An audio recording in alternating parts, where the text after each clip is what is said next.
हाय दोस्तों, नमस्कार, प्रणाम। और बताइए आप लोग कैसे हैं। दोस्तों मैं तो अभी सो के उठी हूँ, तबीयत नहीं सही है थोड़ा इसके लिए। और दोस्तों सॉरी, मैंने उस दिन लोग उसके बाद मैं नहीं बना पाई इसके लिए, क्योंकि बहुत ज़्यादा परेशान थी इसके लिए। और इस दिन मैं ब्लॉग में यही बता रही थी, आगे की बात दोस्तों यही थी कि इन्होंने मोबाइल बंद करके घर आए जब मैंने कंप्लेन की, ये तो मैं बताई थी। कंप्लेन के बाद में दोस्तों, इसके बाद में थाने में भी लोग लोग पहले बोले कि नहीं उसकी हो गई है तो अब तुम्हारा थोड़ी हो सकता है। फिर वो लोग बोल रहे हैं कि नहीं हम लोग नहीं करवा सकते हैं, आप क्या करना चाहते हैं। तो मैंने बोली मैं आगे जाना चाहती हूँ। तो दोस्तों मैं आगे जाना चाहती हूँ, लेकिन मैंने ये नहीं बोली थी कि मैं थाने से कोई कार्रवाई नहीं चाहती, कोई अपना हेल्प मदद नहीं चाहती, मोबाइल से दे रखो, कोई हेल्प मदद नहीं चाहती। मैंने ऐसा नहीं बोली थी दोस्तों। उन लोगों ने एक पेपर तैयार किए, मेरे से एक पेपर साइन करवाएं और लोग बोले कि नहीं इसमें यही है सिर्फ कि आप आगे बढ़ना चाहती हैं और उससे शादी करना चाहती हैं। तो ये तो ये लोग मेरी मर्ज़ी बताएं, लेकिन मेरी मर्ज़ी ये तो नहीं थी कि मैं थाने से कोई सुनवाई नहीं चाहती हूँ। फिर मैं तो पढ़ना लिखना जानती नहीं, मैं किसी और से पढ़वाई दूसरे से, तो लोग बोले अरे तुम तो क्या बोलते हैं सुलहनामा करवा ली हो। ऐसा लोग बोले कि तुम तो सुलहनामा करवा ली हो, उसमें लिखा हुआ कि मैं थाने से कोई सहायता कोई हेल्प मदद नहीं चाहती हूँ। और जब मैंने दरोगा साहब से मैंने फ़ोन करके इस बात के लिए पूछी कि सर मैं तो ऐसा नहीं लिखवाई थी, उसमें सुलहनामा का लिख गया है। तो वो बोले कि कौन बोला सुलहनामा का लिख गया, कहाँ सुलहनामा हो गया है। क्योंकि सर वही तो मैं भी सोच रही हूँ कि ना वो आया, ना पूछताछ हुआ, ना कुछ भी नहीं किया गया। खाली उसकी माँ आई सामने, वो भी सामने का आई, थाने में भी नहीं गए, थाने के बाहर, थाने के अंदर, थाने के गेट के लगे हुए दिन बैठ के कुआं के पास मेरे से बात की है। तो किस बात का सुलहनामा?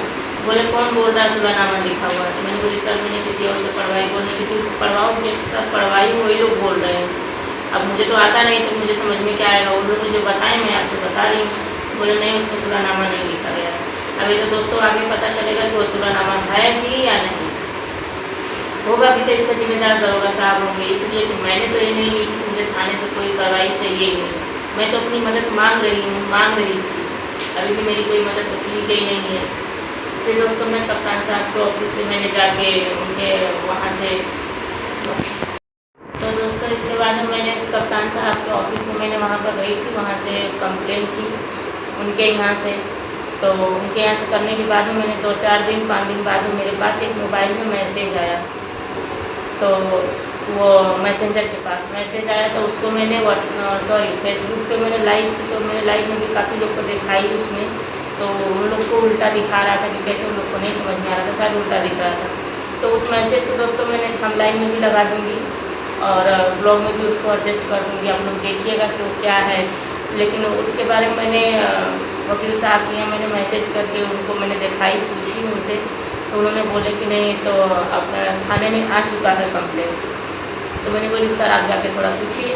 तो उन्होंने जब जाके पूछे बात किए तो गए कि नहीं गए मुझे नहीं पता। मैंने उनको बोली थी कि आप आएंगे अगर यहाँ पे, अगर मेरी ज़रूरत लगेगी कि वो लोग लाइन को कुछ करेंगे तो मुझसे बोलना, मैं आ जाऊँगी, बगले में तो रहती हूँ थाने के पीछे, ब्लॉक के पीछे। तो बोले ठीक है। तो उन्होंने गए या फ़ोन पर पूछे हमें तो नहीं पता, लेकिन उन्होंने उनसे जब मैंने पूछी वकील साहब से, तो उन्होंने बताया कि वो लोग बोल रहे हैं कि थाने में हमारे पास कोई ऐसी कंप्लेन नहीं आई है, कोई ऐसा मैसेज नहीं आया है। मैंने बोली आप तो देखे हैं ना? तो कह रहे हैं हाँ मैं भी तो देखा हूँ, लेकिन हो सकता है वो लोग क्या बोल रहे हैं पता नहीं, झूठ बोल रहे हैं सच बोल रहे हैं, कह रहे हैं हमारे पास नहीं आया।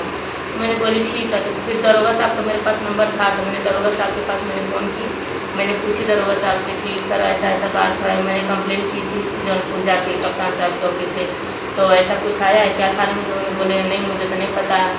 तो मैंने बोली कि सर मेरे पास ऐसा मैसेज आया हुआ है कुछ, तो आप लोग देखिए क्या है।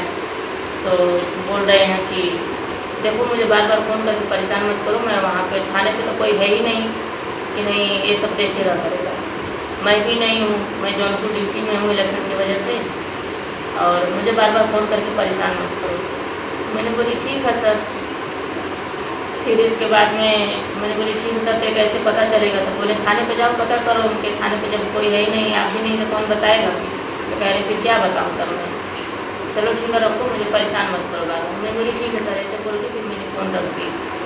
और इसके बाद से अब तक ले मुझे थाने से किसी ने कुछ बताया नहीं। उस मैसेज में जहाँ तक मेरा ख्याल है सर, सॉरी दोस्तों की मतलब सब लोग मतलब पढ़ के बताए हैं कि नहीं, ऊपर भी कार्रवाई चालू की गई है और जो चंदौद के थाने में भी उसका सूचना दी गई है, लेकिन ना ही तो अभी मुझे चंदौद थाने का कोई सूचना का कोई मैसेज, कोई फ़ोन आया है और ना ही तो ऊपर किसी कार्रवाई का कुछ। सब लोग शांत हैं, कोई मतलब किसी से कुछ है ही नहीं सर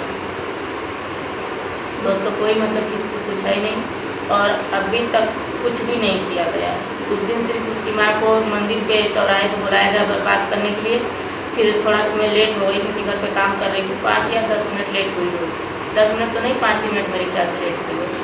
फिर मैंने गई और तो उन्होंने फिर वहाँ से थाने के पास में गेट के अंदर ही, गेट के पास ही एकदम कुआं पर बैठ के उनका छोटा। तो दोस्तों मेरा ब्लॉग बहुत ज़्यादा लंबा हो रहा है, इसके लिए मैं आगे नहीं बता पाऊँगी, नेक्स्ट ब्लॉग में इसी बारे में बताऊँगी। दोस्तों आप लोग मेरा ब्लॉग देखिए, शेयर करिए, ज़्यादा से ज़्यादा सपोर्ट करिए दोस्तों, मुझे बहुत ज़्यादा सपोर्ट की ज़रूरत है, बहुत ज़्यादा टेंशन हो रहा है दोस्तों, मैं परेशान हूँ इस टाइम पे, एकदम अपनी मोबाइल से परेशान हूँ, उसके ऊपर से इन सब की वजह से परेशान हूँ, 2 पैसे के लिए परेशान हूँ दोस्तों, मैं काम धंधा भी नहीं कुछ कर पा रही हूँ, कहाँ जाऊँ, क्या करूँ, कैसे करूँ। बाय बाय दोस्तों, आप लोग मेरा ब्लॉग देखिए।